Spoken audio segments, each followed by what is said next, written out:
The major problem facing the United States during World War II was the breaking of strategic logjams. World War II would be a war of gross national products, or the GNPs. The United States produced about 40% of all the world's goods. Therefore, once it could switch manufacturing to military products, it would outstrip both Germany and Japan combined. However, it would take time. In 1939, the United States and Japan both built their navies around the battleship. At that time, the United States had 15 battleships and 8 more were under construction. In 1940, Congress passes the Naval Appropriations Bill. It develops a true two-nation navy and a 70% increase in ship production. However, that would increase once we get in the war. Between July 1940 and 1945, the Navy grows by 10 battleships. But remember, after Pearl Harbor, we learn that the aircraft carrier is more important than the battleship. The United States would complete 27 fleet large aircraft carriers, 111 small escort carriers. These had fewer planes on. They were generally designed to escort convoys going across the Atlantic with air cover, 47 battle cruisers, and almost 75,000 naval vessels in all. This is what the United States did in that short period of time. Our manufacturing was incredible. I will mention this later, that most of the manufacturing utilized women to do the welding and a lot of the shipbuilding. These people were known as Rosie the Riveter. Although the United States conducted the naval war in the Pacific, by October 1943, the United States only had 193,000 land forces, while the Australians, a much smaller country, had 492,000. The Americans would offset this shortage by air and naval power in the Pacific. The United States divided the Pacific Ocean into 2 theaters. General MacArthur of the Army assumed command of the Southwest Pacific area, Australia, the Philippines, Indonesia, the Bismarck Archipelago, even though most were under Japanese control at that time. Admiral King was the chief of naval operations and ran the whole show on the naval side. Admiral Nimitz would serve under him, and he would be commander-in-chief of the Pacific Fleet. And MacArthur would be dependent on Admiral King's navy for supporting his army. After Midway, the Joint Chiefs of Staff approved a limited offensive in the South Pacific by MacArthur and Nimitz to capture the Japanese base at Rabaul. The first phase was to capture the islands of Tulagi and Guadalcanal in the southern Solomon Islands, where the Japanese had recently established a base. These areas are the Solomon Islands, and remember I had stated that the United States had already fought a carrier battle in the Battle of the Coral Sea. The Japanese had established a base on Tulagi to support the invasion of part of the Dutch East Indies. Remember, they wanted Port Moresby. So the Japanese were still involved in this area, whereas the Americans now are starting to build up more equipment, and they wanted to capture this island right here, the northern part of the Solomon Islands. This island is Rabaul, where the Japanese had a major naval base, as well as 100,000 army personnel. While the Navy was trying to take Rabaul, MacArthur's forces were going to begin to advance along the northeast coast of New Guinea. However, the Japanese forestalled MacArthur by landing 16,000 men near Buna on the northeast coast of Papua.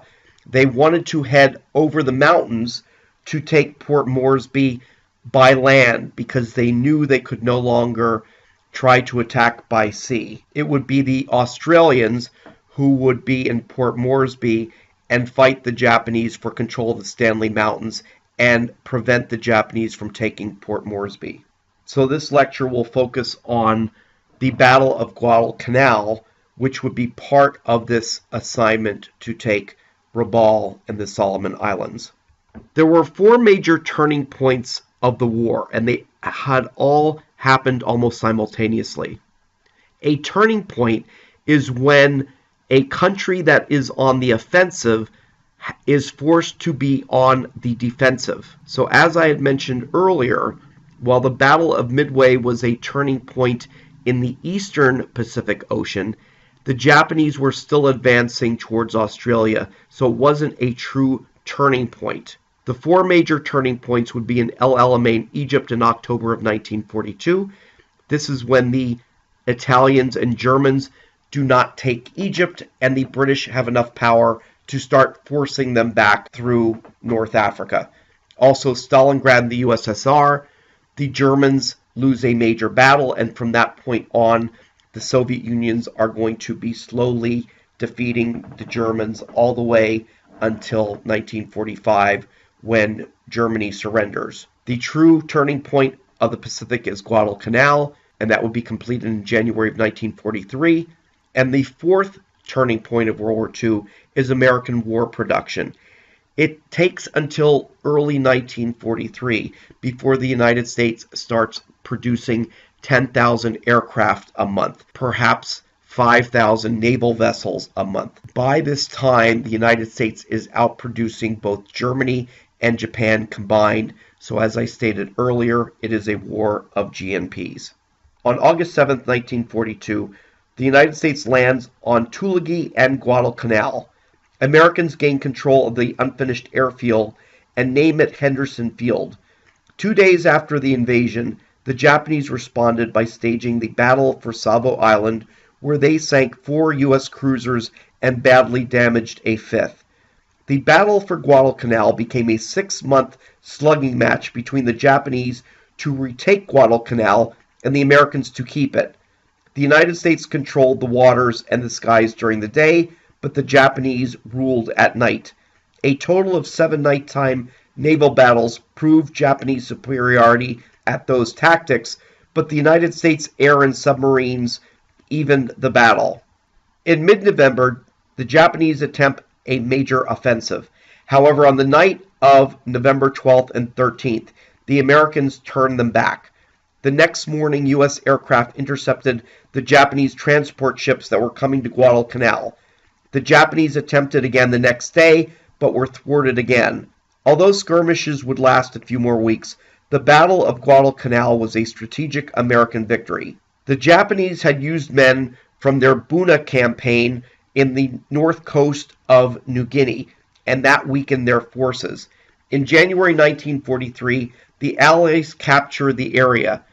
The commanders want to try to attack Rabaul, again the major island of the Solomons in the north, but they believe they need more heavy bombers and other equipment. At the Quebec Conference in August of 1943, the Allies try to map a strategy to defeat Japan. MacArthur would continue to oust Japan from New Guinea, and Nimitz would implement Plan Orange by going through the Gilberts, Marshalls, Carolines, and the Palus.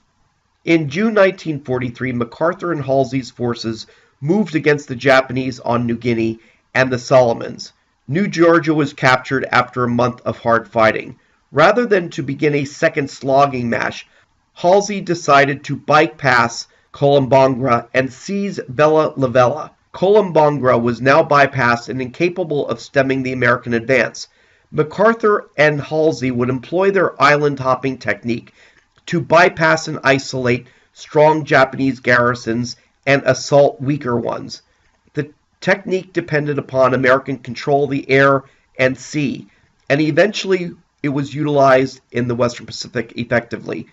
Rabaul, with its spacious harbor, was damaged and could not accommodate the Japanese Navy, plus its garrison of 100,000 were allowed to wither on the vine. Again, at the bottom here are the Solomon Islands. The United States captured and held Guadalcanal, and instead of taking every island along the way before getting to Rabaul in this area, the Americans realized that they did not have to take every island. First of all, if it took 6 months to defeat the Japanese for control of Guadalcanal, how long would it take to go through every one of these thousands of islands throughout the Pacific to get all the way to Japan? Therefore, the United States decided, rather than trying to invade Rabaul, which had a force of 100,000 Japanese, we were going to bomb their airfields and their harbor and destroy all their naval vessels. This way, those 100,000 Japanese troops are stranded on Rabaul. and they can't get out of there.